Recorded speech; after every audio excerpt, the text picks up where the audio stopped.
اعوذ باللہ من الشیطان الرجیم بسم اللہ الرحمن الرحیم الحمدللہ رب العالمین الصلاۃ والسلام علی اشرف الانبیاء والمرسلین وعلی آلہ الطیبین الطاہرین المعصومین المنتجبین الہداۃ المہدیین سیم بقیت اللہ فی العالمین روحی و ارواح العالمین فی مقدمہ الفدا اما بعد فقد قال الامام سید الساجدین زین العابدین علیہ الصلاۃ والسلام فی دعائہ ووفقنی لطاعت من سددنی ومتابعت من ارشدنی۔ مکارم اخلاق کے پروگرام میں اپنے تمام ناظرین اور سامعین کی خدمت میں ہدیہ سلام پیش کرتا ہوں اور عید زہرا کی مبارکباد پیش کرتا ہوں، اور پروردگار عالم سے دعا ہے کہ وہ ہماری تمام ہدایت فیملی کو، تمام مسلمانوں کو خوشیاں نصیب فرمائے اور انہیں آفات اور بلیات سے محفوظ فرمائے، اور عالم اسلام کو سربلندی ارجمندی عنایت فرمائے، اور دنیا کے طاغوتوں کو، مستکبروں کو، ڈکٹیٹروں کو، جابروں کو پروردگار عالم آج کے دن کے صدقے میں انہیں ذلیل اور رسوا اور نابود کرے، اور جو بھی انسانوں کے دشمن ہیں، مظلوم جس ملت و مذہب کا ہے، پروردگار عالم ان مظلوموں کو فتح و نصرت عنایت فرمائے۔ تو اس جہت کے ساتھ بہت مہم ہے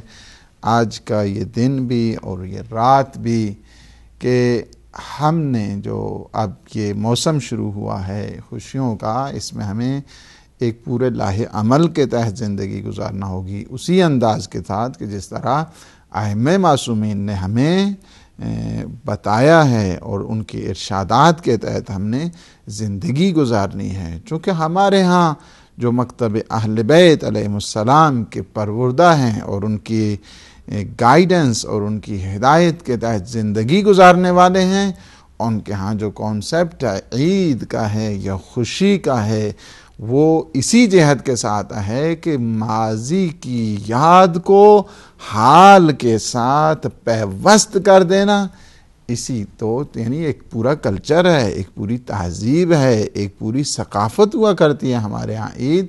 تو ان تمام جہتوں کو لے کر ہم نے اسی جہت کو اپنانا ہے اور لینا ہے کہ ائمہ معصومین علیہ السلام کی خوشیاں کس کس چیز میں ہیں، اور اسی لیے تو فرمایا نا کہ ہمارا ماننے والا وہی ہوا کرتا ہے کہ جو ہماری خوشی میں خوشی کرتا ہے اور ہماری غم میں کیا کرتا ہے، غم زدہ ہوا کرتا ہے۔ تو ہم بھی وہی اعلان، چونکہ جب مصیبت کے ایام تھے تو ہم نوحہ کنان تھے، سوگوار تھے، عزادار تھے، اب جب انہوں نے خوشی کا اظہار کیا تو ہم ان کے ساتھ، اس وجہ سے کہ محب کا سارا سیر و سلوک اپنے محبوب کے طریقہ کار پہ ہوا کرتا ہے، وہ اپنے محبوب کے طریقوں کو دیکھ کر، سلیقوں کو دیکھ کر اس کی زندگی، ہمارے جو آئیڈیل ہیں، جو مثال ہیں، اور جن کی زندگی کو ہم نے اپنانا ہے، اور جن کے بارے میں قرآن نے ہمیں فرما دیا ہے، جن کے بارے میں ہمیں پیغمبر اسلام نے فرما دیا ہے، قرآن نے کہہ دیا ہے کہ ان کی اطاعت کرو، قرآن نے کہہ دیا ہے کہ ان کی اتباع کرو، کہ جب تک میرے رسول کی تم اتباع نہیں کرو گے، میرے تم محب نہیں بن سکتے، نہ میرے محبوب بن سکتے ہو۔ اسی طرح پیغمبر اسلام نے بھی فرما دیا کہ میری بھی اتباع اس وقت تک نہیں ہو سکتی، میری بھی اطاعت اس وقت تک نہیں ہو سکتی جب تک میرے علی کی تم اطاعت نہیں کرو گے۔ طاعت علی طاعتی، علی کی اطاعت میری اطاعت ہے۔ اسی طرح رضا پروردگار کے لیے بھی فرما دیا ہے کہ ان اللہ یرضا لرضا الفاطمہ، کہ میرا اللہ اس پر راضی ہے جس پر میری بیٹی فاطمہ زہرا راضی ہیں۔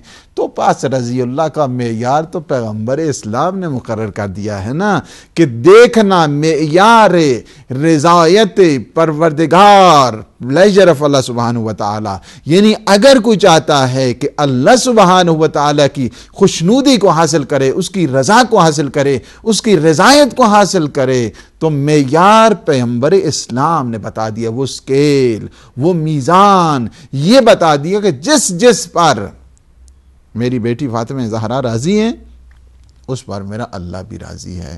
تو فرض کیا ہے کہ محب اور اہل بیت علیہ السلام کے ساتھ محبت رکھنے والا اور جناب سیدہ سلام اللہ علیہا کی رضایت کو حاصل کرنے والا حقیقت میں رضی اللہ ہے۔ یعنی رضی اللہ کون ہے کہ ان اللہ یرضا، جس پر جناب سیدہ راضی ہیں وہ رضی اللہ ہے، اور جس پر جناب سیدہ ناراض ہیں اسے رضی اللہ نہیں بلکہ وہ غضب اللہ ہے۔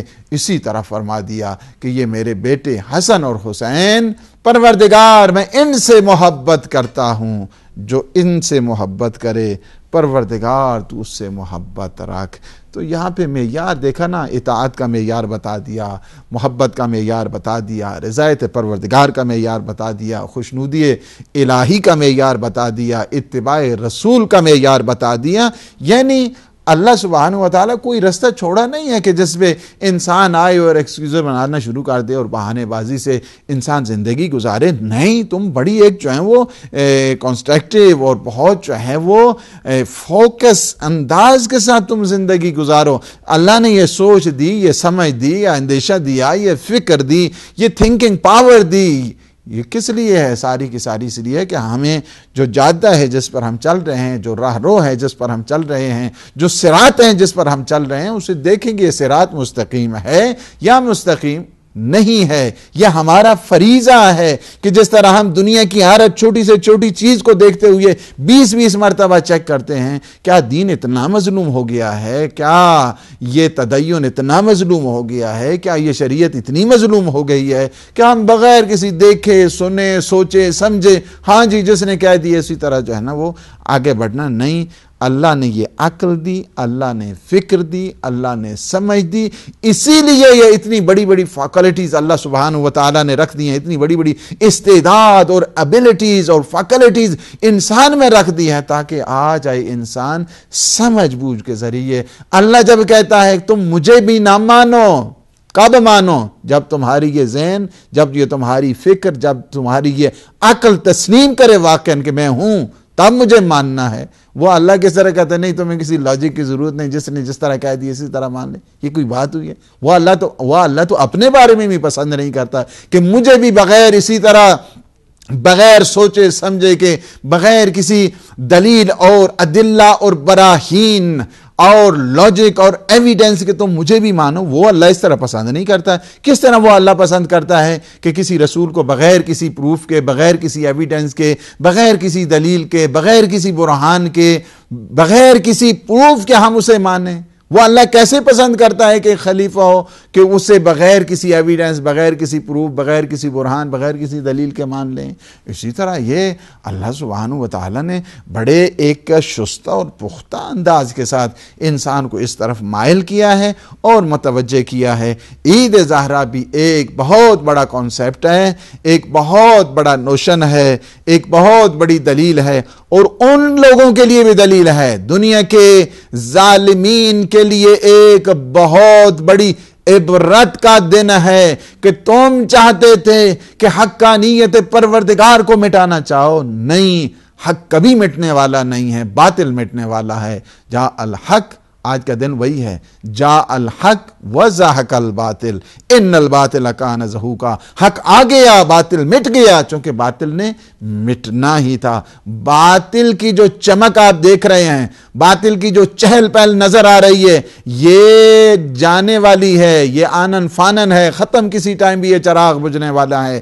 حق کا چراغ سرمدی ہے، حق نہ جھکنے والا ہے، حق نہ مٹنے والا ہے، حق نہ بکنے والا ہے۔ یہ حق میں اللہ سبحانہ و تعالیٰ نے جس طرح بھی ہو، ہر دنیا کے، آج دنیا کے تمام مظلوموں کو مبارک ہو، اس وجہ سے کہ حق کی فتح اور سربلندی اور سرفرازی کا دن ہے، اور دنیا کے جتنے ظالمین ہیں ان کے لیے عبرت کا دن ہے کہ تمہارے ظلم رہنے والے نہیں ہیں، مظلوم کی فتح ہے۔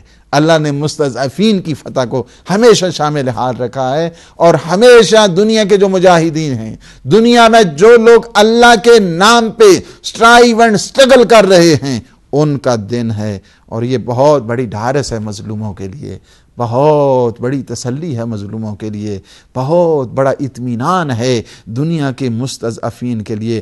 تمہاری زحمتیں، تمہاری جو جتنی کوششیں ہیں، حقارت نہیں جائیں گی، عقارت نہیں جائیں گی۔ تمہاری زحمتوں کو اللہ رنگ لانے والا ہے، اس طرح رنگ لائے گا، تمہاری فتح ہوگی، تمہارا نام پوری دنیا میں منتشر ہوگا۔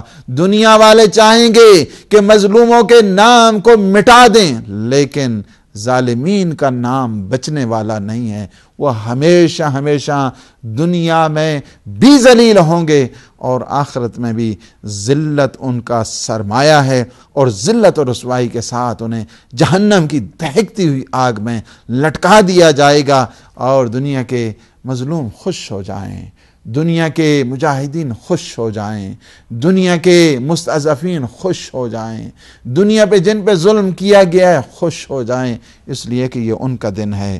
اور یہ بہت بڑی ایک عظیم تاریخ ہے کہ جہاں پہ حق کی فتح ہوئی ہے، اس شمشیر اور اس طاقت کے خون کی فتح ہے۔ حقیقت میں اس خون کی فتح ہوئی ہے شمشیر کے مقابل میں، خون کی فتح ہوئی ہے دقیانوسی کے مقابل میں، خون اور دنیا کے جتنے مظلوم ہیں ان کی فتح ہوئی ہے دنیا کے ڈکٹیٹروں کے مقابلے میں، دنیا کے جابروں کے مقابلے میں۔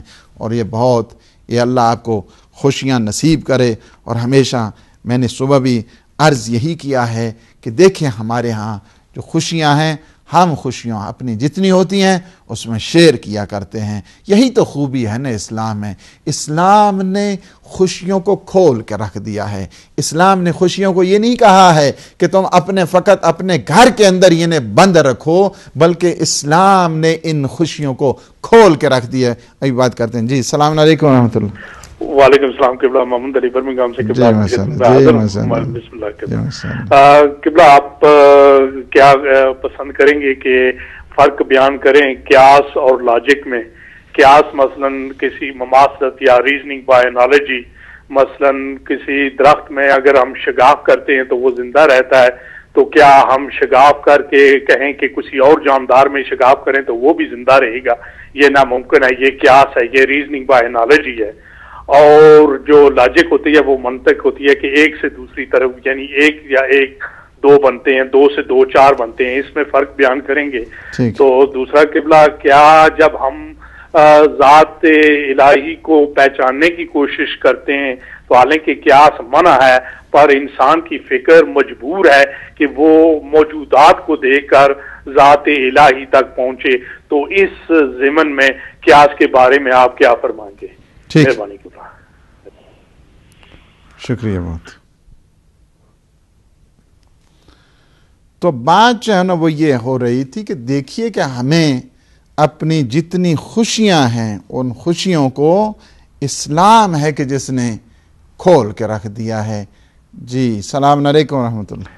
وعلیکم السلام حضرت مولانا عادل صاحب کے جی ماشاء اللہ جی عید زہرا کی خوشحالی مبارک۔ اللہ پاک آپ کو مبارک فرمائے۔ سیدہ سلام اللہ علیہ سے متعلق ایک سوال ہے کہ عرب بیٹیوں کو پیدا ہوتے ہی مار دیتے تھے، حضور اکرم نے ان کی تردید اور حوصلہ شکنی کے لیے ایسا کیا کہ اپنے دخترے کے لیے تعظیماً اٹھ جایا کرتے تھے۔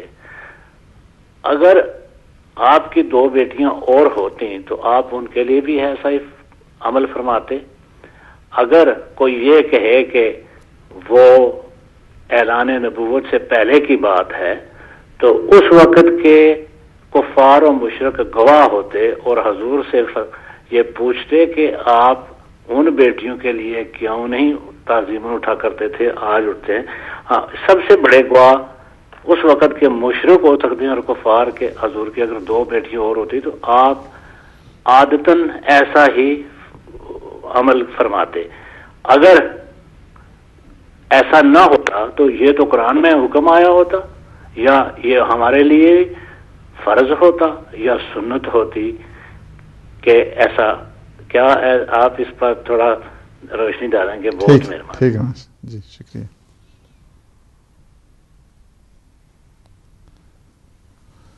تو میں یہ عرض کر رہا تھا کہ دیکھیے اسلام ہے کہ جس نے ان فضائل کو اور ان مناقب کو کھول کے رکھا ہے اور یہ کہہ دیا ہے کہ نہیں، اپنی خوشیوں میں ہمیشہ دوسرے کو شیئر کریں. کوئی بھی خوشی اگر آپ دیکھ لیں، کوئی بھی عید دیکھ لیں کہ جس میں اسلام کا کانسیپٹ انڈیویجول نہیں ہے، ہمیشہ جو ہے نا وہ کلیکٹیو رہا ہے. ہمیشہ یہ رہا ہے ٹھیک ہے، اچھا بچہ ہوا ہے، خوشی کرنی ہے، ولیمہ کرو. ولیمے کس میں؟ غریبوں کو دیکھو، مساکین کو دیکھو. اچھا عید الفطر آ گئی ہے، کیا کرنا ہے؟ عید منانی ہے؟ نہیں، غرباء کو دیکھو، مساکین کو دیکھو، ان فقراء کو دیکھو. یہ فطرہ کس کو دینا ہے؟ غریبوں کو دینا ہے، محتاجوں کو دینا ہے. اچھا جی ٹھیک ہے. عید الاضحیٰ آ گئی ہے، قربانی کرنی ہے، کس کو قربانی دینی ہے؟ بابو مساکین کے لیے. کہاں پہ آپ نے یعنی آپ جتنی بھی خوشیاں ہیں اسلام کی، جشن ولایت کو دیکھیں، عید الاضحیٰ کو دیکھیں، عید الفطر کو دیکھیں، باقی جو جمعہ کی عید ہے یعنی روز جمعہ کو بھی اللہ سبحانہ و تعالی نے عید قرار دیا ہے. عید للفقراء، اور یا حج قرار دیا ہے فقراء کے لیے. یہ بھی عید بھی ہے جمعہ کا دن اور فقراء کے لیے حج بھی ہے. اس وجہ سے کہ فقیر مکہ تو جا نہیں سکتے ہیں، ان کے پاس اتنا وہ ایکسپینسز نہیں ہے، اتنے اخراجات نہیں ہیں کہ وہاں پہ چلے جائیں. تو اللہ نے فقیروں کے لیے بھی حج قرار دیا کہ جائیں جمعہ کے دن، اللہ پاک تمہیں حج کا ثواب دے دے گا. تو یہ ساری کی ساری وہاں پہ بھی کیا ہے؟ کلیکٹیو مینرز ہے. اجتماعیت کو اسلام نے اس قدر پروموٹ کیا ہے. ہر عید کے پیچھے ایک بہت بڑا جو ہے نا وہ کانسیپٹ ہے. اور اسی طرح یہ عید ظاہرہ بھی ہے کہ ہمیشہ مظلوموں کا ساتھ دیں، ہمیشہ ظالموں سے نفرت کریں، اور اپنے جہاں جہاں پہ مظلوم پس رہے ہیں ان کی مدد کریں، ان کے بچوں کو دیکھیں، ان کے یتیم پروری کریں، یتیم نوازی کریں، مساکین کو دیکھیں. تو یہ سارے کے سارے جو ہے نا وہ کانسیپٹ ہیں عید کے سلسلے میں. تو میں آج جو امام سجاد علیہ السلام کی دعا کہ جس میں امام فرماتے ہیں کہ وَوَفِّقْنِي لِطَاعَتِ مَنْ سَدَّدَنِي وَمُطَابَعَتِ مَنْ أَرْشَدَنِي، پروردگار جو میری اصلاح کرے اس کی مجھے تو توفیق عطا فرما کہ میں اس کی اطاعت کروں، اور جو مجھے وَمُطَابَعَتِ مَنْ أَرْشَدَنِي، اور جو مجھے سیدھا رستہ دکھائے، راہ راست دکھائے، رائٹ پاتھ دکھائے، اسٹریٹ وے دکھائے، مجھے تو توفیق عطا فرما تاکہ میں اس کو فالو کر سکوں، تاکہ میں اس کی پیروی کر سکوں. یہاں پہ ایک چیز کہ جس کی طرف بہت مہم ہے، ہمیں جس کی طرف توجہ دینا ہے، اور وہ یہ ہے کہ دیکھیے کہ توفیق کا معنی کیا ہے اور توفیق کا مفہوم کیا ہے. کیا توفیق شر کے متعلق بھی کی جا سکتی ہے؟ کیا توفیق فقط خیر اور بھلائی کے متعلق ہوتی ہے؟ تو یہ عرض کر دوں کہ توفیق کا تعلق کیا ہے؟ فقط اور فقط خیر سے متعلق ہوتی ہے. اس لیے کہ پروردگار سے جب توفیق ہے، توفیق شر کی نہیں ہوا کرتی ہے. توفیق کا تعلق کس سے ہے؟ توفیق کا تعلق خیر اور بھلائی اور اچھائی سے ہوا کرتا ہے. اس وجہ سے مجمع البحرین میں ہے کہ التوفیق من اللہ توجیہ الاسباب نحو المطلوب خیر. تو جی السلام علیکم ورحمۃ اللہ. وعلیکم السلام. جی ماشاء اللہ. جی کون بول رہے ہیں؟ کہاں سے بول رہے ہیں؟ جی میں نہیں نام بتانا چاہتی. کوئی بات نہیں. میں نے ایک سوال پوچھنا تھا. نماز میں وضو جب کرتے ہیں نا تو ہم 3 بار منہ پہ اور بازو پہ پانی ڈالتے ہیں. تو یہ آپ سے پوچھنا تھا نا کہ کتنی بار ہمیں ضروری ہوتا ہے پانی ڈالنا. کوئی بات نہیں. جی تھوڑا سا بلند بولیے گا. جی اونچا بولیے تھوڑا. نماز میں جو کیا کرتے ہیں وضو کے لیے منہ پہ کتنی بار پانی ڈالنا واجب ہے؟ منہ پہ اور ہاتھوں پہ. ٹھیک، بازو پہ. ٹھیک صحیح. شکریہ. انشاءاللہ. فجر کی کتنی رکھتے ہیں نماز جو ہے فجر کی؟ ٹھیک. اوکے ٹھیک ہے. شکریہ. انشاءاللہ.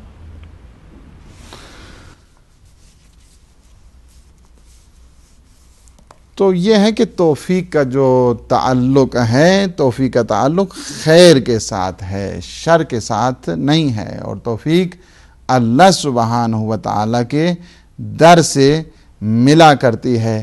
اور جی السلام علیکم ورحمۃ اللہ. السلام علیکم. السلام علیکم. چلیں کال ڈراپ ہو گئی, کوئی بات نہیں, دوبارہ ملا لیں. تو یہ ہے کہ دیکھیے کہ جو توفیق پروردگار ہے اس کا تعلق کس سے ہے؟ خیر سے ہے, بھلائی سے, اچھائی سے ہے.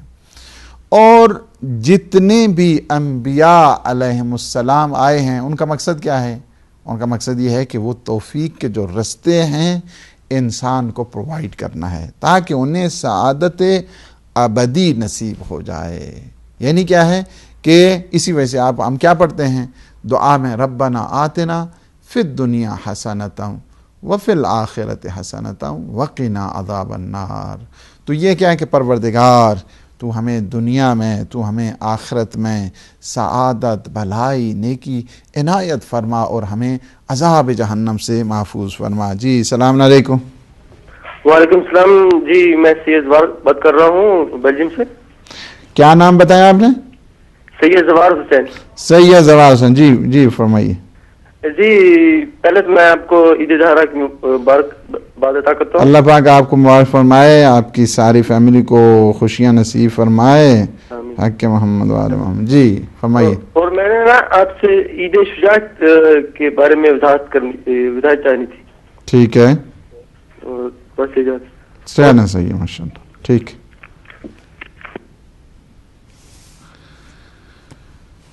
تو انبیاء علیہ السلام کا جو مقصد ہے وہ مقصد یہی ہے, ان کی تبلیغات کا, ان کی گائیڈنس کا, ان کے ابلاغ کا جو مقصد ہے تاکہ انسان کو سعادت ابدی کی زندگی عطا کریں. جی السلام علیکم ورحمۃ اللہ.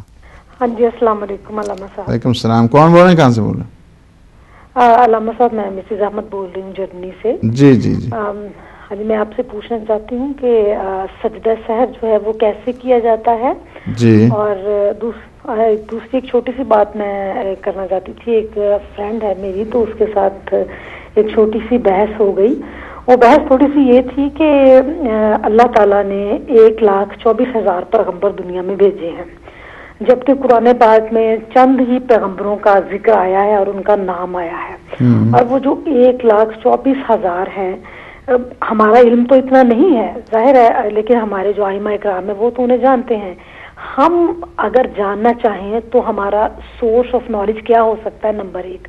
اور نمبر 2, یہ جو جتنے بھی مذاہب ہیں دنیا میں, جیسے یہ ہندوازم آپ دیکھ لیں, اگر ہم یہ کہیں کہ جو ان کے وہ کوئی جیسے کرشن ہو گئے یا کوئی رام ہو گئے, یہ لوگ جو ہیں کہ کیا آیا ہم یہ کہہ سکتے ہیں کہ وہ بھی کوئی ایسے میسنجر ہی تھے گاڈ کی طرف سے؟ کیونکہ وہ بھی تو حق اور باطل میں ہی فرق کرنے آئے تھے, اور وہ بھی تو حق کی بات کرتے تھے اور برائی سے لوگوں کو روکتے تھے. پلیز تھوڑا سا اس کو آپ اس پہ روشنی ڈال دیں, بہت مہربانی ہوگی آپ کی. اور علامہ صاحب میرے لیے پلیز دعا کریے گا کہ اللہ تعالیٰ مجھے صحت عطا فرمائے اور میری بیٹی کو تندرستی اور سلامتی عطا فرمائے. آپ کی بیٹی کو ماشاءاللہ صحت دے انشاءاللہ. شکریہ, بہت شکریہ. تو بات یہ ہے ہماری یہ ہو رہی تھی کہ دیکھیں انبیاء علیہ السلام. جی السلام علیکم ورحمۃ اللہ. وعلیکم السلام. کون بول رہے ہیں, کہاں سے بول رہے ہیں؟ میں بتانی نہیں چاہتی. کوئی بات نہیں. ٹھیک ہے. Is it okay if I speak in English? Yes, yes, why not? Okay. جو مجھے بہت انٹرسٹ ہے امام علی کے بارے میں, ٹھیک ہے, میں ویسے سنی مسلم ہوں لیکن میں ویری انٹرسٹڈ ہوں. اوکے. تو انگلش میں مجھے کہاں سے کتابیں مل سکتے ہیں? Where can I get English books from? Because I was born here, I can't read Urdu properly. And, no problem, I'll let you know inshallah. Yes. Okay. Inshallah. Do you have another question?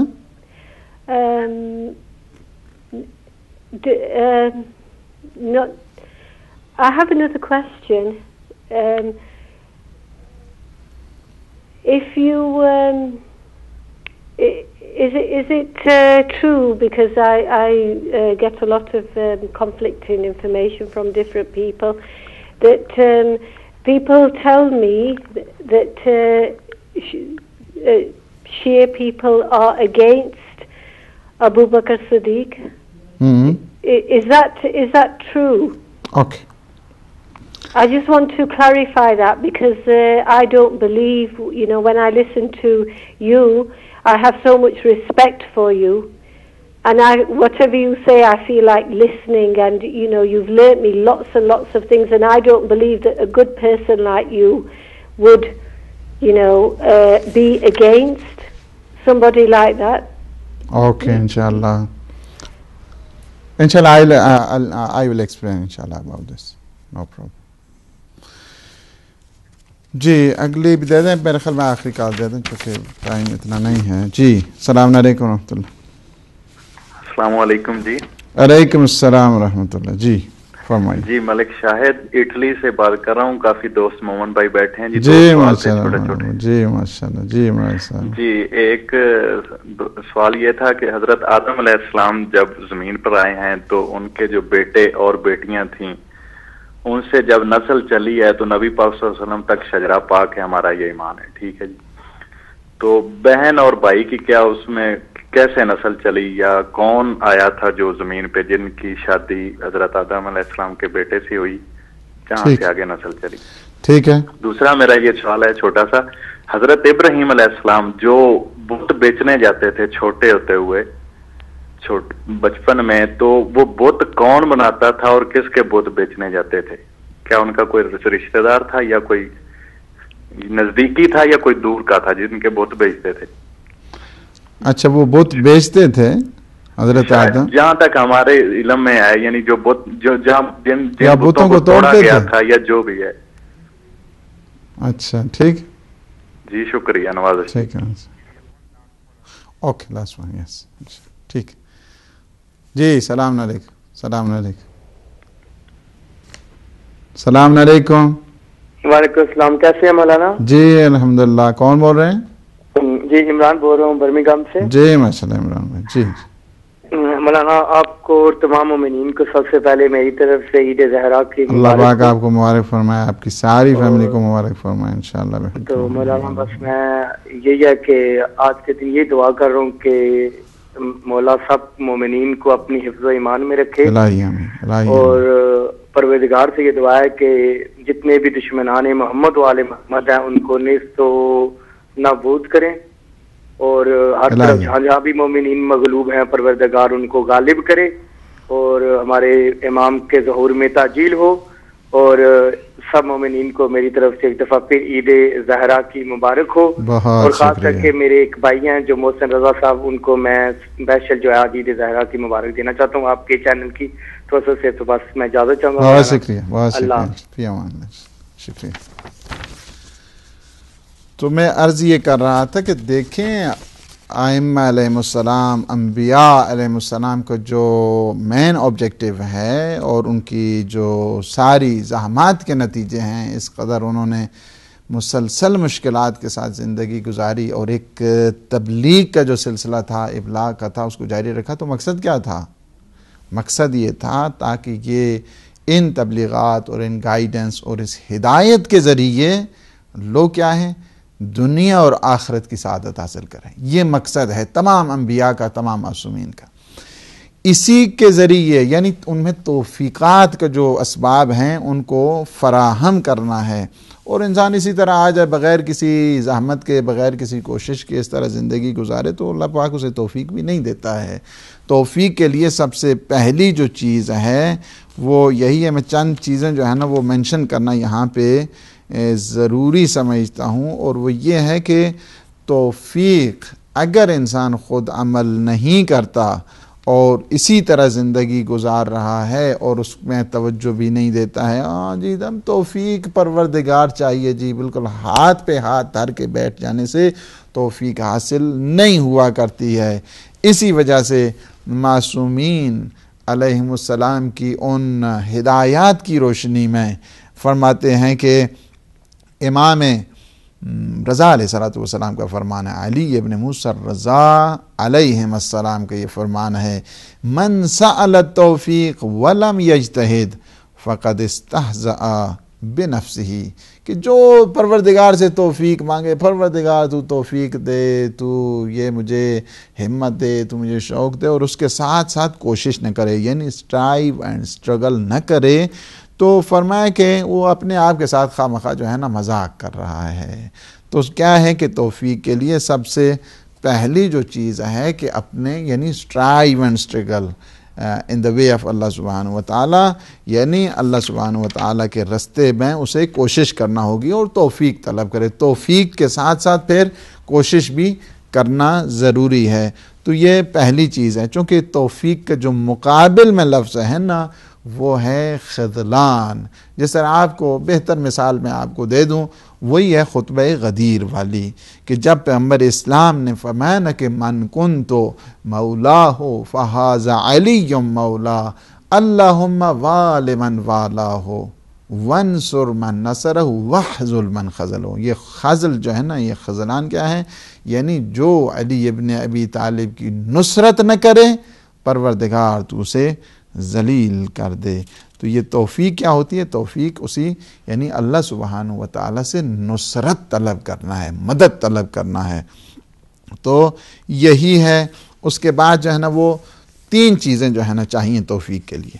آج جو ہم حاصل کرنا چاہتے ہیں آج کے اس امام علیہ السلام کی دعائے مکارم الاخلاق سے کہ ہمیں توفیق کس طرح حاصل ہو، سب سے پہلی جو ہے نا وہ وسائل توفیق انسان کو حاصل کرنے چاہیے۔ یعنی اگر کوئی پڑھنا چاہتا ہے تو اسے جو ہے نا وہ اسباب جو پڑھنے والے ہیں، تعلیم ہیں، تعلم ہیں، اس کو فراہم کرنا چاہیے۔ نہیں کتاب نہیں لینی ہے، قلم نہیں لینا ہے، پینسل نہیں لینی ہے، کاپیز نہیں لینی ہے، ایکسرسائز بک نہیں لینی، ہاں جی توفیق دے دے اللہ جو ہے نا وہ بس A گریڈ آنا چاہیے میرے۔ کیسے آئے گا؟ پہلے جو ہے نا وہ وسائل کو فراہم کرنا سب سے پہلی چیز ہے۔ نمبر 2 جو ہے وہ کیا کرنا ہے؟ پہلی چیز کیا ہے؟ یعنی اپنے آپ کو فیسیلیٹیٹ کرنا ہے اس راہ توفیق میں کہ جو اس سلسلے میں جو سورسز ہیں ان سورسز کو ہم نے کیا کرنا ہے؟ بروئے کار لانا ہے، پہلی چیز۔ دوسری بات کیا ہے؟ دوسری بات یہ ہے کہ وہ تجربات جو ہیں انسان اس سے بھی اسے استفادہ کرنا چاہیے۔ تجربات سے کیا مطلب ہے؟ یعنی امام علی علیہ السلام بہت خوبصورت روایت حدیث ہے امام علیہ السلام کی، فرماتے ہیں، یہ نہج البلاغہ میں ہے، نہج البلاغہ میں فرماتے ہیں کہ من التوفیق حفظ التجربہ، یعنی توفیق پروردگار میں سے ایک چیز یہ ہے کہ انسان اپنے جو تجربات ہیں، ایکسپیرینس ہیں، اپنے جو ایکسپیرینس ہیں، ٹھیک ہے نالج علم بہت چیز ہے لیکن نالج سے بڑھ کر جو ہے انسان کا ایکسپیرینس ہوا کرتا ہے۔ فرض کیا ہے مثال جو ہے نا وہ ایک دفعہ ایک شخص ہے، وہ کیا کرنا چاہتا ہے کہ ایک جا رہا ہے، کسی کی گھر نظر آیا کہ بڑا بیچارہ مستحق ہے، بڑا محتاج ہے، بڑا نیڈی پرسن، اس کی جیب میں پیسہ بھی ہے اس کی جیب میں، تو کیا ہے چلیں اب گزر رہے ہیں، عید ظہرا ہے، چلتے چلتے ہیں اس بندے خدا کی بھی جان تھوڑی بہت مدد ہو جائے، ٹھیک ہے جی۔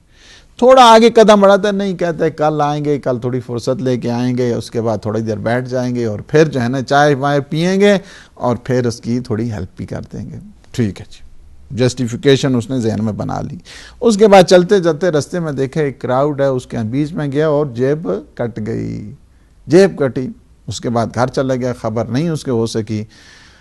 رات گزر گئی، صبح ہوئی، کہتے ہیں چلتے ہیں اس برادر مومن کے پاس کہ جس کی آج ہم چاہتے تھے کہ تھوڑی بہت ہیلپ کریں، دیکھا جیب کٹی ہوئی ہے۔ جیب کیا ہے؟ کٹ چکی ہے۔ اب جو ہے نا کافی افسوس جو ہے نا وہ مل رہا ہے، کاش میں کل ہی چلا جاتا۔ جی ہمارے یہاں بعض اوقات یہی ہوتا ہے، جب وہ جو چوری ہوتے چلیں اس کے نام صدقہ ہی صحیح، ایسی بات نہیں۔ تو باہر کے یہ تجربہ ہے، یہ تجربے سے کیا ہے انسان کو فائدہ اٹھانا چاہیے۔ فائدہ اسی جہت کے ساتھ ہے کہ دیکھیں مجھے جو راہ خیر تھا، قرآن نے کیا فرمایا کہ فاستبقوا الخیرات، نیکی کے کاموں میں ہمیشہ سبقت کرتے رہنا۔ میں نے دیکھیں اس سے جو ہے نا وہ اگر کاش میں اس وقت دے دیتا، آج یہ مجھ پہ جو اتنا بڑا یہ ظلم ہوا ہے وہ نہ ہوتا، نہ کسی کے پتہ نہیں کیا ہوگا میرے اس مال کا۔ تو پہلی چیز کیا ہے کہ انسان وسائل کو تیار کرے۔ دوسری بات یہ ہے کہ اپنے جو تجربات ہیں تجربات سے استفادہ کرے۔ اور تیسری چیز کنفیوژن جہاں پہ آ جائے اور انسان خوبی اور بدی کی تشخیص نہ کر سکے اس سلسلے میں انسان کو خاموشی اختیار کرنا، توقف کرنا، یہ بہترین طریقہ ہے. یہ بھی توفیقات پروردگار میں سے ہے.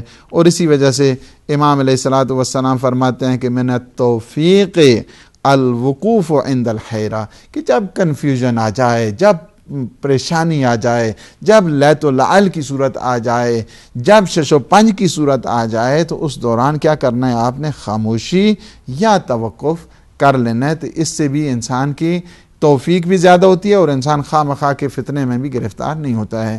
اور امام علیہ الصلوۃ والسلام نے وہ کلمات کثار میں سے جو حکمت کا باب ہے اس میں سے پہلا جو حکمت ہے، فرماتے ہیں کہ کن فی الفتنۃ کابن اللبون لا زہر فیرکب ولا زرع فیحلب. فرماتے ہیں کہ جہاں فتنے کی بات آ جائے نا تو تمہیں اس اونٹنی کے بچے کی طرح ہونا چاہیے کہ جس کے جو ہے نا ابھی یعنی اتنا جوان نہیں ہے وہ بچے کو اس پہ جا کے کوئی سواری کر سکے، اور اتنا نہیں ہے کہ اس کے شیر سے لوگ استفادہ کر سکیں. تو یعنی کیا ہے، تمہیں اس طرح زندگی گزارنا چاہیے، فتنوں کی آگ میں نہیں پڑنا چاہیے. اور اسی طرح فتنوں کی آگ سے بچنے کا راز بھی پیغمبر اسلام نے فرما دیا ہے. فتنوں کی آگ میں قرآن کے دامن کے تلے آ جانا، قرآن کے سائے کے تلے آ جانا. اور پھر یہ بھی بتا دیا ستکون فتنۃ من بعدی، میرے بعد جب فتنوں کی آگ بھڑکے تو تمہیں علی ابن ابی طالب علیہ الصلوۃ والسلام کے کیا ہیں، ان کے سیرت کے اوپر چلنا چاہیے. تو یہ ہے کہ، اور چوتھی چیز، آخری چیز میں عرض کرتا چلوں، اور وہ یہ ہے کہ توفیقات پروردگار میں سے ایک چیز کہ آج آپ دیکھ رہے ہیں جس موضوع کی طرف امام علیہ الصلوۃ والسلام فرمانا چاہتے ہیں، وہ یہ ہے کہ دوست، اچھا دوست بھی توفیق پروردگار کا ذریعہ بنتا ہے. امام علیہ الصلوۃ والسلام یہ بھی جو ہے نا وہ غرر الحکم میں یہ روایت ہے، فرماتے ہیں کہ اشفق الناس علیک اعونہم لک علی صلاح نفسک وَأَنْصَحُهُمْ لَكَ فِي دِينِكَ. تمہارا بہترین دوست وہ ہے کہ جو تیرے نفس کی اصلاح کرے، جو تیری ذات کی اصلاح کرے، جو تیرے اچھے ایٹیٹیوڈ کو تمہیں بتائے اور اس طرف تمہیں لے کر جائے، جو تیری جو ذات ہے، تیرے احوال ہیں، اس کی تیری اصلاح کرے، جو تیری اصلاح کرے، ایک چیز. اور دوسرا یہ ہے کہ جو تجھے دین کی طرف لے کر جائے. یہ سمجھ لینا کہ تمہاری وہ خیر خواہ ہے. جو انسان کو بے دینی کی طرف لے جائے اور بے دینی کی طرف لے جائے، نہیں جی توفیق حاصل نہیں، توفیق آپ کو پرووائڈ کرنی چاہیے تھے. یہ حالات آپ کو اچھے دوست انتخاب کرنے چاہیے تھے. اچھا دوست ہمیشہ بہت بڑی نعمت ہے. میرے آقا و مولا امیر المومنین علی ابن ابی طالب علیہ الصلوۃ والسلام فرماتے ہیں غریب وہ نہیں جس کے پاس مال نہیں، بلکہ غریب وہ ہے کہ جس کا کوئی اچھا دوست نہیں. اور اس سے غریب تر اور اس سے بدبخت تر وہ شخص ہے کہ جسے اچھا دوست مل جائے اور اس اچھے دوست کو گنوا دے. کیا ہے توفیقات پروردگار کے لیے؟ پہلی چیز وسائل کو تیار کرنا ہے. نمبر 2 تجربات سے فائدہ اٹھانا ہے. نمبر 3 کنفیوژن کی صورت میں توقف، سائلنٹ، خاموشی اختیار کرنا ہے. نمبر 4 اچھے دوست جو ہے نا مہیا کرنے ہیں. یہ 4 چیزیں توفیق پروردگار کو اگر کوئی چاہتا ہے تو اس سے چاہیے کہ ان چیزوں کو پرووائڈ کرے. اب آگے بات کویسچنز کی، تو انشاءاللہ العزیز برمنگھم سے فون کیا ہے ہمارے برادر محمد علی نے. انہوں نے کہا کہ قیاس اور لاجک میں جو ہے نا وہ کیا فرق ہے. دیکھیے قیاس جو ہے، قیاس جو جسے کہا جائے کہ اول من قاس، جس نے سب سے پہلے قیاس کیا، فہو ابلیس، اور وہ شیطان ہے کہ جس نے قیاس کیا ہے. قیاس اس نے کس طرح کیا کہ انا خیر منہ، کہ میں کیا ہوں، آدم سے افضل ہوں. خلقتنی من نار وخلقتہ من طین، اللہ تو نے مجھے آگ سے پیدا کیا ہے اور آدم کو تو نے مٹی سے پیدا کیا ہے. آگ کا کام بلندی ہوتا ہے. اس نے قیاس کیا کس کے ساتھ؟ مٹیریل کے ساتھ جو ہے نا وہ قیاس کرنا شروع کر دیا ہے. اس نے حکم پروردگار کو نہیں دیکھا ہے کہ وہ اس نے مٹی سے بنایا یا لکڑی سے بنایا یا لوہے سے بنایا یا اینٹوں سے بنایا. تجھے کیا غرض ہے اس سے؟ بنایا کس نے ہے؟ تجھے یہ دیکھنا ہے. حکم کو نہیں دیکھا, اس نے مٹیریل کو دیکھا ہے. تو اس قسم کا قیاس دیکھیے جہاں تک ہے, یعنی جو قیاس فقہ کے اندر, علم فقہ کے اندر جو قیاس جسے کہا جائے کہ یہ مذموم ہے, وہ قیاس ہے کہ جس سے دین کا کارخانہ کھول دیا جائے. یعنی کیا ہے؟ عقل سے انسان کیا کرتا ہے؟ اپنی جو اینالوجی کے ذریعے, اسی قیاس کے ذریعے مسئلے فقہی کو گھڑنا شروع کرتا ہے. اور اس کے کئی مناظرات ہیں. حضرت ابو حنیفہ کو دیکھیں, وہ قیاس میں ماسٹر تھے, اور اسی طرح امام جعفر صادق علیہ السلام انہیں بتایا کرتے تھے کہ یہ قیاس جو ہے نا وہ اس طرح ٹھیک نہیں ہے. اب بہت ساری جو ہے نا وہ مثالیں ہیں. میں ایک آپ کو مثال یہ دیتا ہوں کہ امام علیہ السلام نے پوچھا, میں نے سنا ہے بغداد سے تم بڑے بڑے جو ہے نا وہ قیاس سے سارے مسئلوں کو جو ہے نا وہ حل کر لیتے ہو, تو مجھے یہ بتاؤ کہ نماز افضل ہے یا روزہ افضل ہے؟ انہوں نے کہا ظاہر ہے سب کو پتہ ہے کہ نماز جو ہے نا وہ افضل ہے, اور روزہ جو ہے دوسرے نمبر پہ ہے. سب سے جو ہے نا وہ پرائمریلی جو سب سے زیادہ جو افضلیت ہے, امپورٹنس ہے, افضلیت ہے, وہ نماز کی ہے. تو امام علیہ السلام نے فرمایا کہ مجھے یہ بتاؤ کہ ایک خاتون کچھ دن جب مبتلا ہوتی ہے تو نماز کی قضا نہیں ہے اور روزے کی اس کے لیے قضا ہے, تو تمہاری جسٹیفیکیشن اینالوجی تمہیں کیا کہتی ہے؟ تو کہا کہ یہ تو پھر مجھے پتہ نہیں ہے. امام نے سنا اچھا اوکے یہ آپ کو پتہ نہیں. اچھا میں ایک اور کویسچن کرتا ہوں, مجھے یہ بتاؤ کہ یہ اللہ سبحانہ و تعالی نے یہ آنکھوں میں چربی کیوں رکھی, نمکین انہیں کیوں قرار دیا, اور اللہ سبحانہ و تعالی نے انسان کے کان میں وہ زہریلا جو مواد ہے, پوائزن ہے, وہ رکھی ہے, وہ کیوں رکھی ہے؟ کہا کہ پتہ نہیں, رکھی اللہ نے ہے, اور باہر کا یہ بھی جواب جو ہے نا وہ نہیں دے سکے. اور اس کے بعد فرمایا کہ تم مجھے ایسا بتاؤ ایک مسئلہ کہ حج کے دوران تمہاری اینالوجی کیا کہتی ہے, قیاس تمہارا کیا کہتا ہے کہ اگر حج کے دوران کوئی آدمی حالت احرام میں ہرن کے چاروں جو پہلے اگلے دانت جنہیں 4 دانت جنہیں رباعیہ کہا جاتا ہے, اگر ان کو وہ پتھر مار کر یا کسی اور اسلحے کے ذریعے ان کو توڑ دے تو کیا کرنا چاہیے, اس کو کتنا کفارہ ہے؟ تمہاری اینالوجی کیا کہتی ہے, تمہارا قیاس کیا کہتا ہے؟ کہا پتہ نہیں ہے. فرمایا کہ جب جو ہے نا, اچھا ایک اور کویسچن کرتے ہیں, مجھے یہ بتاؤ کوئی ایسا کلمہ بتاؤ کہ جس کی ابتدا کفر ہو اور جس کی انتہا ایمان ہو. کہا کہ وہ بھی پتہ نہیں ہے, وہ اینالوجی کام نہیں کر رہی ہے. امام نے فرمایا نہ انسان کا پتہ ہے, نہ حیوان کا پتہ ہے, نہ دین کا پتہ ہے, کس قسم کی اینالوجی جو ہے نا وہ پھر کر رہے ہو. تو یہ ہے کہ جہاں تک ہے کہ جہاں یہ قیاس کا تعلق ہے, قیاس کا تعلق یعنی اللہ نے یہ عقل دی ہے, مسئلے کو سمجھنے کے لیے عقل دی ہے, مسئلے کو گھڑنے کے لیے اللہ نے یہ عقل نہیں دی ہے. جو حکم الہی کے مقابل میں جو بھی اپنی رائے کو چلاتا ہے اور اپنی فیکٹری کو چلاتا ہے اس کو قیاس کہتے ہیں, کہ جو اسلام کی نگاہ میں مذموم ہے. ان کے سارے کے جواب امام علیہ السلام نے دیے ہیں, لیکن اس وقت میں میرے پاس گنجائش نہیں ہے. فقط یہ بتانا ہے کہ نہیں, ہر کام جو ہے نا وہ قیاس کے ذریعے جو ہے نا وہ نہیں چلا کرتا ہے. تو امام علیہ السلام نے انسان کے متعلق پوچھا, حیوان کے متعلق پوچھا, ایمان کے متعلق پوچھا, کسی کا جواب قیاس سے حاصل جو ہے نا وہ نہیں ہو سکتا ہے. تو کیا ہے, اللہ کی رائے کے مقابل میں اپنی عقل کو استعمال کرنا, اس کو قیاس کہتے ہیں, اور یہ قیاس اسلام میں مذموم ہے. تو پھر عقل کس کے لیے ہے؟ عقل کا کام حکم گھڑنا نہیں ہے, عقل کا کام کیا ہے؟ حکم کو سمجھنا ہے. بس عقل کی اسلام کے نزدیک بہت زیادہ اہمیت ہے, بہت زیادہ اہمیت ہے. لیکن وہ عقل کا کام کیا ہے؟ یعنی اس کو لاجک کے ذریعے سمجھنا ہے. جس طرح آپ نے منطق میں کہا ہے, منطق کیا کرتی ہے؟ انسان کی عقل کو پالش کرتی ہے.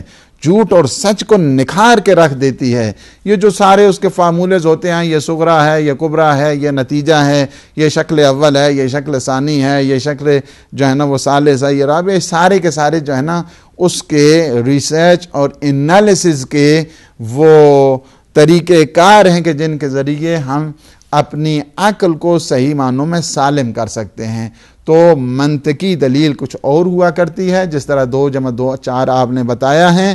اسی طرح جو ہیں وہ جو قیاس ہے وہ مذموم ہے، یعنی اللہ کے حکم میں کیا کرنا ہے؟ اپنی رائے کا اظہار کرنا ہے، یا حکم کو جعل کرنا ہے، حکم کو وضع کرنا ہے. حکم کو وضع کرنا اللہ کا کام ہے جس نے انسان کو بنایا ہے.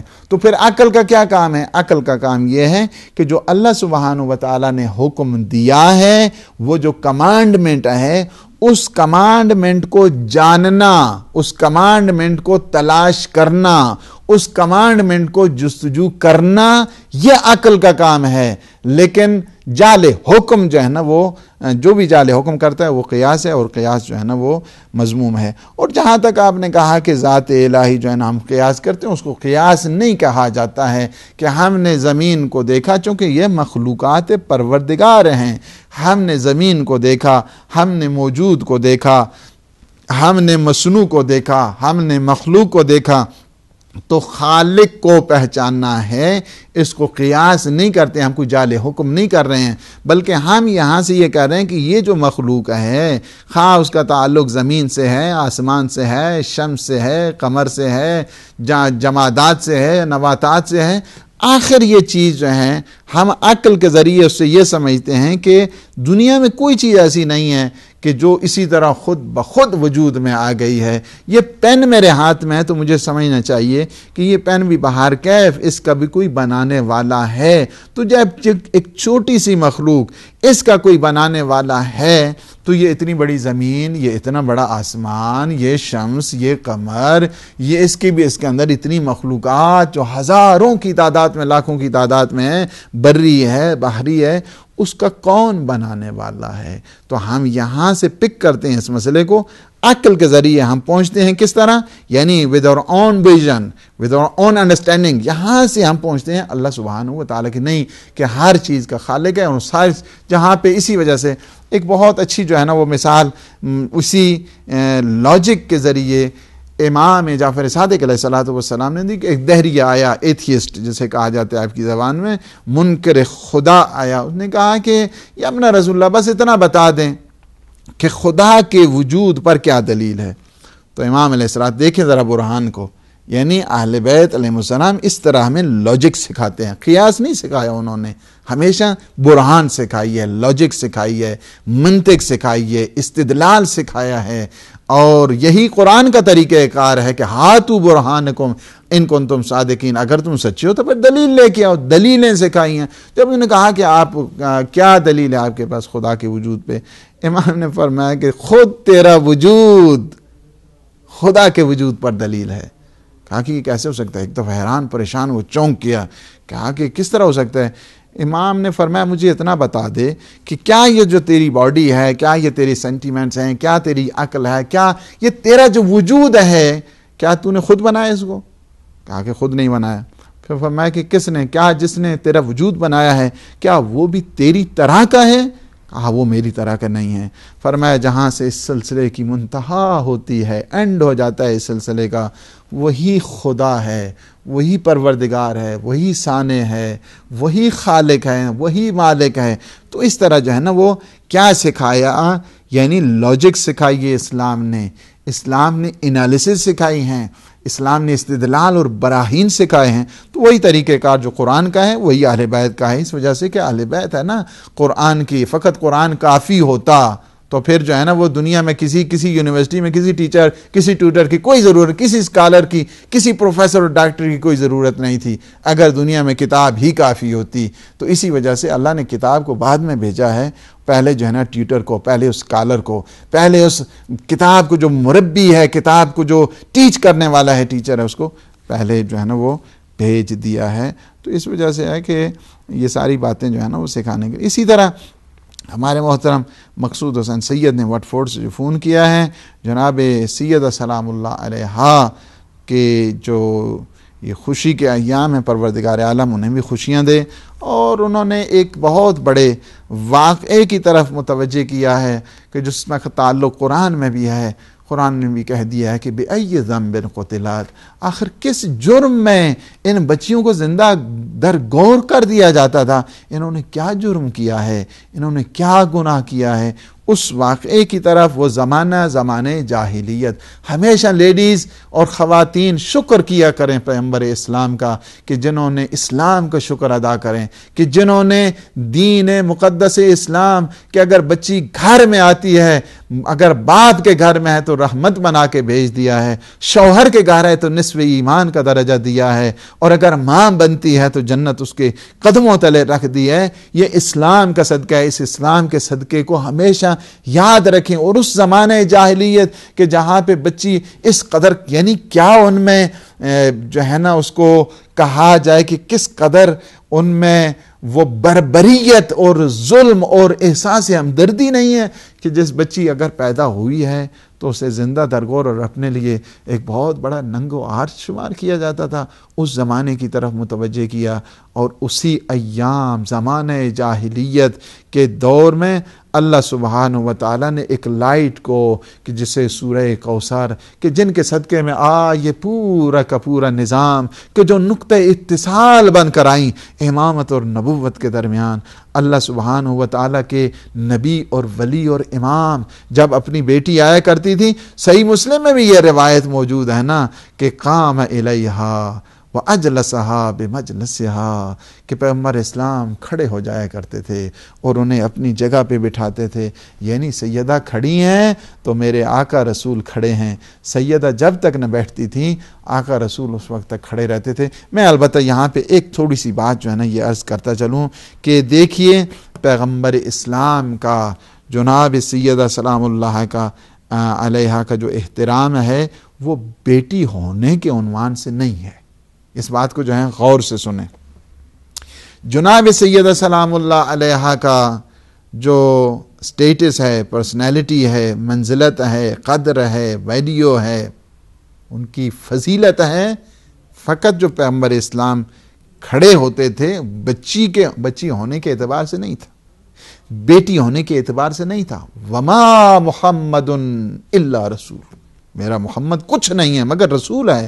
ہر کام پیغمبر اسلام کا رسالت کی بنیاد پر ہے، بیٹی کے عنوان سے نہیں تھا. نہیں بیٹوں کے عنوان سے کون ہے جو ہے شولڈر پہ بٹھا کے جو ہے نا وہ جا رہے ہیں، کبھی گلی کوچے میں، کبھی جو ہے نا وہ مسجد میں اور کبھی عیدگاہ میں جاتے ہیں. نہیں، اس بنیاد پہ نہیں. یہ اگر کوئی یہ سوچتا ہے کہ وہ بیٹی ہونے کے اعتبار سے تھا یا ان کا اپنے نوازوں کا احترام کرتے تھے یا عزت انہیں دیتے تھے یا انہیں چومتے تھے یا انہیں پیار کرتے تھے، وہ نانا نواسے کے جذبے کے تحت تھا، یا مثلا ایک بھائی کے جو ہیں اتنے انہیں القاب دیتے ہیں یا اتنے انہیں ان کی افضلیت کے قائل ہوتے ہیں بھائی ہونے کی، داماد ہونے کی، اسے دوبارہ کلمہ پڑھنے کی ضرورت ہے، اس وجہ سے کہ اس کا اسلام جو ہے نا وہ ثابت نہیں ہے.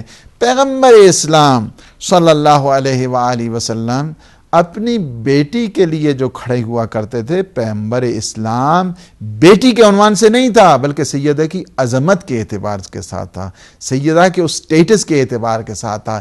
اس لیے کہ سیدہ کل جو ہے اس نظام جو خواتین کا ہیں اس کی وارث ہیں اسی شریعت کے اعتبار سے ساتھ کہ جس کی تکمیل شریعت کا ذریعہ بن رہی ہیں جناب سیدہ. کن کی شریعت؟ شریعت محمدی کی تکمیل کا ذریعہ ہے جناب سیدہ سلام اللہ علیہا. اسی تکمیل مرتبت کے تحت پیغمبر اسلام کھڑے ہو جایا کرتے تھے اور احترام کرتے تھے.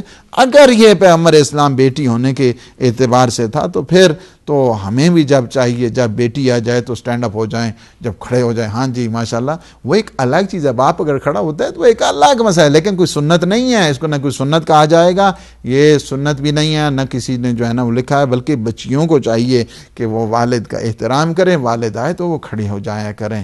یہ بچیوں کے لیے، بچوں کے لیے بھی اسی طرح احترام کے لیے کھڑے ہو جایا کریں.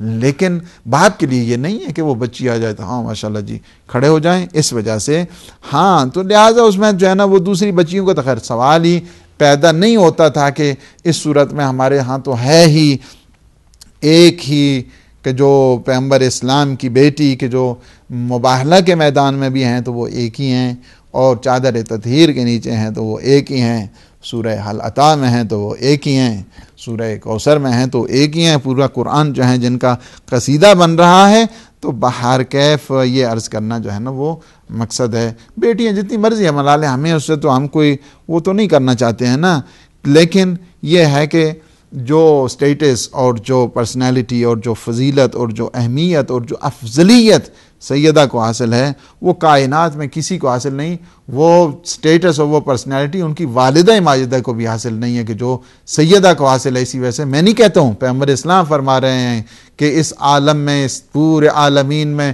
4 خواتین سب سے زیادہ معظمہ ہیں، سب سے زیادہ اہمیت اور عظمت والی ہیں، اور سب سے زیادہ اہمیت والی جناب سیدہ فاطمہ زہرا سلام اللہ علیہا ہیں، جو سیاستہ میں بھی یہ روایت موجود ہے۔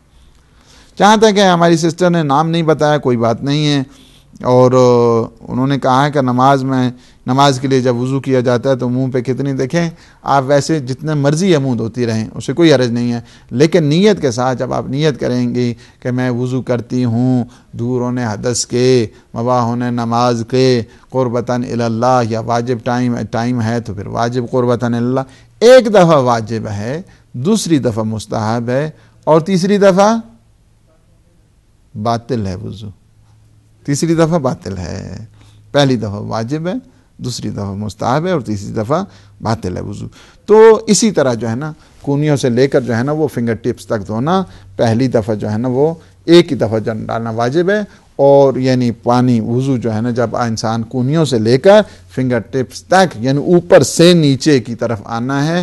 ہاں البتہ مستحب ہے کہ خواتین پہلے اندر سے جو ہے نا اس طرح دھوئیں اور پھر باہر سے جو ہے نا وہ پانی ڈالیں، یہ مستحب ہے، لیکن ایک دفعہ واجب ہے۔ اسی طرح جو ہے نا سر کا مسح اور پاؤں کا مسح، 4 ہی چیزیں وضو میں واجب ہوا کرتی ہیں۔ اور فجر کی کتنی رکعت ہے؟ فجر کی بس 2 رکعت سنت ہے اور 2 رکعت واجب ہے۔ پہلے 2 رکعت سنت پڑھنی ہے، پھر 2 رکعت واجب پڑھ لینی ہے۔ اس کے بعد ویسے آپ جتنے مرضی نمازیں پڑھتے رہیں، اس میں جو ہے نا وہ حرج نہیں ہے۔ سید زوار حسین نے فون کیا بیلجیم سے، پروردگار عالم انہیں مبارک فرمائے، اور انہیں عید کے سلسلے میں نے پہلے بھی عرض کیا ہے کہ یہ وہی واقعہ ہے کہ جب اہل بیت خوش ہوئے ہیں، حضرت امیر مختار کی وہ فتح و کامیابی، اور جس میں دشمنان اہل بیت کی وہ رسوائی اور ذلت کی خبر پر جو ہیں اہل بیت خوش ہوئے، لہٰذا ہم لوگ بھی جو ہے نا خوش ہوتے ہیں۔ اور اسی طرح بہت زیادہ چونکہ عید اس جہت کے ساتھ بھی ہے کہ امام زمانہ کی تاج پوشی اور امام زمانہ کی جو ہے نا وہ عظمت و جلالت، اور ہم حکومت امام زمان میں زندگی گزار رہے ہیں، تو ان کے لیے بھی ہم جشن مناتے ہیں کہ چونکہ پہلے دن ان کی اسی امامت کا ہے، ولایت کا ہے، 11ویں آقا کی شہادت کے بعد۔ اور اسی طرح جو ہے نا وہ مسز احمد نے جرمنی سے فون کیا ہے کہ پہلا جو ہے نا سجدہ صاحب دیکھیں، اگر کوئی چیز نماز میں کم ہو جائے یا زیادہ ہو جائے تو سجدہ صاحب واجب ہوتا ہے، لیکن بہترین آسان طریقہ جو ہے یہ ہے نماز ختم کرنے کے بعد جب آپ نے سلام پھیر لیا، اس کے بعد جو ہے نا اسٹریٹ اوے یعنی نماز کو تمام کرنے کے بعد پھر کیا کرنا ہے، کہیں کہ میں جو ہے سجدہ صاحب کرتا ہوں یا کرتی ہوں قربت اللہ، نیت کرنے کے بعد سیدھا سجدے میں چلا جانا ہے۔ اور اس میں جو ہے نا بہترین جو ہے نا وہ آسان ترین طریقہ جو ہے وہ سجدہ صاحب کا یہ ہے کہ پڑھیں بسم اللہ و باللہ اللہم صلی علی محمد و آل محمد، بسم اللہ و باللہ ہر ایک کو پتہ ہے، اس کے بعد صلوات پڑھ دیں، پہلا بھی سجدہ ہے، دوسرے اس کے بعد تشہد کے بعد سلام ہے۔ اسی طرح جو ہے نا وہ دیکھیے جہاں تک ہے 1,24,000 اس میں ہماری کتاب جو ہے نا آپ ملاحظہ فرمائیں کہ 1,24,000 انبیاء کے سلسلے میں متعدد روایات ہم نے جو ہے نا وہ عرفان اہل بیت اس کتاب کی ابتدائی غالباً جو ہے نا 50 سے لے کر 100 کے درمیان جو صفحات ہیں اس میں جو ہے نا آپ کو نظر آ جائیں گی۔ اس میں کافی روایات کہ جو ائمہ معصومین سے پیغمبر اسلام سے ہیں، کہ جو حضرت ابو ذر غفاری پوچھتے ہیں کہ کتنے نبی ہیں، کتنے رسول ہیں اور کتنے اولو العزم رسول ہیں، اس میں متعدد جو ہیں روایات ہیں، اور یہ 1,24,000 جو انبیاء کی روایات ہیں یہ متواتر انداز کے ساتھ ہم تک پہنچی ہیں۔ اور اسی طرح جو ہے نا ٹھیک ہے جو جس کو بھی مانتا ہے خواہ وہ رام کرشن جس کا بھی ہے، لیکن جو سلسلہ نبوت اور امامت جو سینہ بہ سینہ ہم تک پہنچتا آیا ہے اس کی طرف ایک لمبی ڈسکشن ہے کہ جس کا تعلق جو ہے نا واقعاً ایک انٹرفیتھ کے پروگرام میں ہونا چاہیے، اور ہم ان کو متوجہ کر رہے ہیں کہ وہ اس سلسلے میں بھی جو ہیں جو پروگرام کر رہے ہیں اس کو بھی ہائی لائٹ کریں ان پروگرامز کو. اور جہاں تک ہماری ایک سسٹر نے جنہوں نے اپنا نام نہیں بتایا، اہل سنت سے ان کا تعلق ہے، پروردگار عالم انہیں خوش رکھے اور یہ راہ ہدایت کی طرف آگے بڑھ رہے ہیں. ظاہر ہے کہ ہدایت ٹی وی ایک مشعل راہ ہے ہدایت کی، اور آپ نے دیکھا کہ جس نے دلوں کو نرم کیا ہے اور انسان کو ہدایت کی طرف آگے بڑھایا ہے، ان نے نئے اگریسو وے رکھ کر بلکہ پیار اور محبت اور بڑے دلائل اور براہین کے ذریعے ان کو سمجھایا جا رہا ہے. ہمارا کوئی زور نہیں ہے، بات کر رہے ہیں، پسند آتی ہے تو ٹھیک ہے. اگر بات قرآن کی، کون ہے جو بھی ضمیر رکھنے والا ہے، دل رکھنے والا ہے، قرآن اور اہل بیت کی بات آتی ہے، قرآن و اہل بیت کی بات دل پہ اثر رکھتی ہے. یہ ہم لوگوں کا کمال نہیں ہے، یہ بھی آپ جو ہے نا وہ ذہن نشین کر لیں، اس وجہ سے کہ چونکہ قرآن کا کمال ہے، یہ اہل بیت کا کمال ہے، جن کا یہ نام ہے، انہی کے صدقے میں یہ تفضل جو ہے نا وہ انسان کو مل رہا ہے.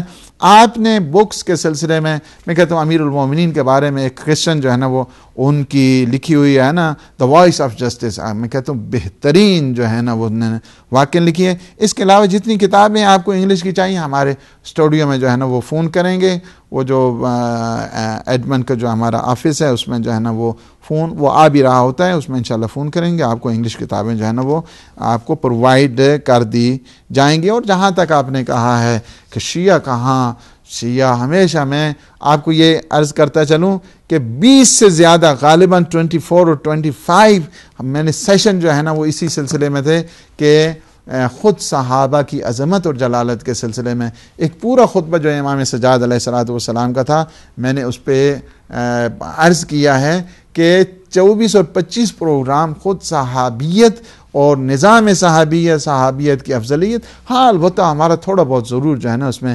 اختلاف ضرور ہے. ہم اس تعریف صحابہ میں یہ کہتے ہیں کہ جو بھی پیغمبر اسلام کو فالو کرنے والے ہیں اور ان کی زندگی اتباع رسول میں، نصرت رسول میں، مدد رسول میں گزری ہے، ان کی پاؤں کی جو خاک ہے ہم انہیں اپنی آنکھوں کا سرما سمجھتے ہیں. انہوں نے اتنی بڑی فداکاری کی، اسے انسان کہا جائے گا کہ جنہوں نے اتنی بڑی فداکاری اور اثار و جذبہ کیا.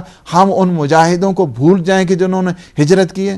ہاں البتہ جنہوں نے پیغمبر اسلام کے جانے کے بعد وہ خطائیں کی ہیں، ایک دوسرے کو قتل کیا ہے، ہم باہر کے اس میں اتنا تو ہمیں حق دیں نا، یعنی ہم انہیں یہ تو کیسے کہنا انہوں نے غلط کیا ہے، انہوں نے اچھا کام نہیں کیا ہے. یعنی پیغمبر اسلام کے جو صحابی ادھر سے کہتے ہیں کہ رحماء بینہم، کہ وہ آپس میں بڑے بڑے رحم دل تھے، تو ہمیں اتنا تو کہنا چاہیے جو رحم دل ہیں ہمارا ان پہ سلام ہو، اور جو ایک دوسرے کو گالیاں دیتے رہے، ایک دوسرے کو قتل کرتے رہے، ایک دوسرے کے گھر جلاتے رہے، ایک دوسرے کے خلاف جنگیں کرتے، تو ہم اتنا تو حق دینا چاہیے نا. ہم یہ کہیں کہ نہیں، انہیں ہم جو ہے نا وہ ان کے مقابلے میں نہیں سمجھتے ہیں. ہمارے نزدیک جو ہے نا وہ ڈیفرینسیشن یعنی مراتب کے اعتبار کے ساتھ ضرور ہے کہ یعنی ہم جو سلمان کا درجہ ہے وہ ابو ذر کو نہیں دیتے ہیں، ابو ذر کے سٹیٹس کو پھر بھی نیچے رکھتے ہیں حضرت سلیمان سے. اور حضرت سلیمان کے جو استاد ہیں علی ابن ابی طالب، وہ کس طرح ہم سب کو کہیں کہ جو ہے نا وہ ایک ہی جو ہے نا وہ شمع بن جاتی ہے اور ایک ہی کرنے ہیں ایک شمع کی، وہ ہم نہیں کر سکتے. اس کی وجہ یہ ہے کہ جب نبی برابر نہیں، رسول برابر نہیں، تلک رسل فضلنا بعضهم علی بعض، کہ ہم نے بعض رسولوں کو بعض رسولوں پہ فضیلت دی ہے. بگڑ سکتے ہیں، نبی کے بیٹے بگڑ سکتے ہیں، اور نبی کے جو ازواج ہیں ان میں خلل آ سکتا ہے، اور ایک معصوم کی بیویاں وہ ہو سکتی ہیں. ہم پچھلے دنوں میں شہادت امام حسن مجتبی علیہ السلام ہم نے دیکھا، آپ نے دیکھا کہ ایک بیوی اس نے زیادہ لیا، ہم اس کو کس طرح کہیں کہ وہ اچھی ہے؟ ہم نہیں کہہ سکتے نا. اسی طرح ہے ہمارا، ہم صحابیت کے سلسلے میں یہ عرض کریں کہ ہمارے نزدیک جو ہے نا وہ کیٹیگریز ضرور ہیں، ہم کیٹیگرائز کرتے ہیں ان کو، سٹیٹس کو ہر ایک کو اپنے لیول پہ رکھتے ہیں. کسی کا پہلا نمبر کا لیول ہے، کسی کا دوسرا ہے، کسی کا تیسرا ہے، کسی کا 10واں ہے، اسی طرح یعنی ہم انہیں لیولز دیتے ہیں، ہم سب کو جو ہے نا وہ برابر ایک ہی لائن میں جو ہے وہ کھڑا نہیں کرتے ہیں. اور یہی طریقہ انسان کی عقل بھی کہتی ہے، فہم بھی کہتی ہے. میرے خیال میں کہ جو ہے نا وہ کافی ان کا جو مسئلہ ہے وہ حل ہو گیا ہوگا. اور ہمارے محترم ملک صاحب نے اٹلی سے فون کیا، حضرت آدم کے ان کے بیٹے اور بیٹیوں کا سلسلہ، اس میں یہ عرض کرتے چلیں کہ اللہ سبحانہ و تعالیٰ نے وہی سلسلہ کہ جو حضرت حوا کے سلسلے میں شروع کیا، ہماری جتنی جو ہیں مکتب اہل بیت کے ماننے والے ہیں وہاں پہ یہ سلسلہ نہیں ہے کہ بہن بھائی کی شادی ہوئی ہے، بلکہ اللہ نے وہی انتظام جنت سے کیا ہے کہ جن کے ذریعے یہ نسل جو ہے نا وہ آگے بڑھ رہی ہے. پروردگار عالم سے دعا ہے کہ وہ ہمیں اپنے مخلصین، عبادت گزار، اللہ کے اپنے حامدین شاکرین بندوں میں شمار فرمائے اور ہمارے گناہوں سے عفو درگزر فرمائے.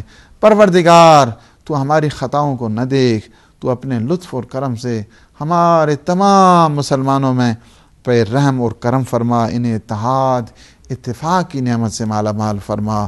اور جتنے بھی انسانوں کے دشمن ہیں اس وقت چاہتے ہیں انسانوں کا خون کریں، پروردگار تو ان کی شر کو ان کے اپنی طرف لوٹا دے. پروردگار جتنے مومنین مومنات نے میرے ذمہ دعائیں لگائی ہیں، کچھ نام وہاں سے ساؤتھ افریقہ سے آئے تھے، اب میرے پاس نہیں ہیں، انشاءاللہ بعد میں آئیں گے، لیکن باہر کے ہاں وہ ابھی مجھے دے رہے ہیں دعا کے پیپر. تو پروردگار عالم انہیں صحت عطا فرمائے اور سلامتی نصیب فرمائے.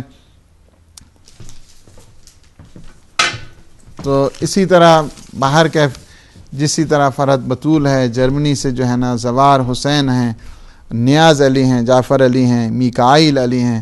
پروردگار تو انہیں صحت عطا فرما، سلامتی عطا فرما اور انہیں ہر قسم کی آفات بلیات سے محفوظ فرما. اور اسی طرح اسپیشل جو ہے نا وہ دعا کی گئی ہے سارے مومنین اور مومنات کے لیے کہ جو مرحوم ہو چکے ہیں. پروردگار عالم انہیں جوار رحمت میں، جوار معصومین میں انشاءاللہ جگہ عنایت فرمائے. سارے مومنین مومنات کے لیے ریکویسٹ کی گئی ہے کہ جو مرحوم کے لیے مرحومین ہیں ان کے لیے سورہ فاتحہ انشاءاللہ پروگرام کے بعد آپ ضرور تلاوت کیجئے گا. اسی طرح صومالیہ افریقہ سے جو ہے نا وہ انہوں نے ہدایت ٹی وی کے لیے کنٹریبیوشن بھی کیا ہے اور انہوں نے مرحومہ فاطمہ، بھائی حسین، حاجی مراد اور تمام مرحومین حاجی مراد فیملی، پروردگار عالم انہیں کروٹ کروٹ جنت نصیب فرمائے اور انہیں جوار سید الشہداء میں جگہ عنایت فرمائے. اسی طرح ہمارے ہدایت فیملی کے پروردگار جتنے مرحومین ہیں تو انہیں جوار رحمہ، جوار معصومین میں جگہ عنایت فرما. ہمارے جتنے مومنین مومنات اور جتنے مسلمان بیمار ہیں پروردگار بیمار کربلا کے صدقے میں انہیں صحت، سلامتی اور شفاء کامل اور عاجلہ عطا فرما. خدایا بحق محمد و آل محمد عالم اسلام کو سر بلند فرما. دنیا کے طاغوتوں اور جابروں کے پروردگار تو شر سے محفوظ فرما. ہدایت ٹی وی کو پروردگار دن دوگنی رات چوگنی ترقی نصیب فرما. پروردگار اسے حاسدوں کے شر سے محفوظ فرما. خدایا بحق محمد و آل محمد وارث حق، وارث زمانہ، قطب عالم امکان، امام زمان کے ظہور میں تعجیل فرما. اللہم عجل فرجہ وساہل مخرجہ وجعلنا من انصارہ و اعوانہ. والسلام علیکم ورحمۃ اللہ وبرکاتہ.